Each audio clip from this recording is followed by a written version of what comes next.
السلام علیکم ورحمۃ اللہ وبرکاتہ۔ صلاۃ التسبیح کی فضیلت و طریقہ۔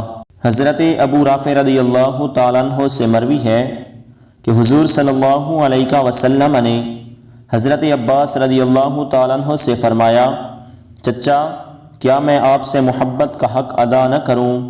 کیا میں آپ کو فائدہ نہ پہنچاؤں؟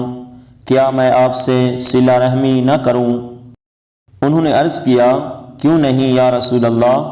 آپ صلی اللہ علیہ وسلم نے فرمایا، 4 رکعت نماز پڑھیں، ہر رکعت میں سورہ فاتحہ پڑھیں، جب قرات سے فارغ ہو جائیں تو رکوع سے قبل 15 بار سبحان اللہ والحمد للہ ولا الہ الا اللہ واللہ اکبر کہیں، پھر رکوع کریں اور اس میں 10 بار، پھر رکوع سے اٹھ کر 10 بار، پھر سجدے میں 10 بار، پھر سجدے سے اٹھ کر 10 بار، پھر دوسرے سجدے میں 10 بار، پھر دوسرے سجدے سے اٹھ کر کھڑے ہونے سے قبل 10 بار۔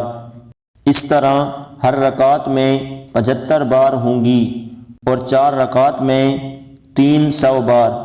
اگر آپ کے گناہ ریت کے برابر بھی ہوں گے تو وہ اس نماز کے سبب اللہ انہیں معاف فرما دے گا۔ انہوں نے عرض کیا، یا رسول اللہ صلی اللہ علیہ وسلم، اسے روزانہ پڑھنے کی طاقت کون رکھتا ہے؟ تو آپ صلی اللہ علیہ وسلم نے فرمایا، مہینے میں 1 بار ورنہ سال میں 1 بار پڑھ سکتے ہیں۔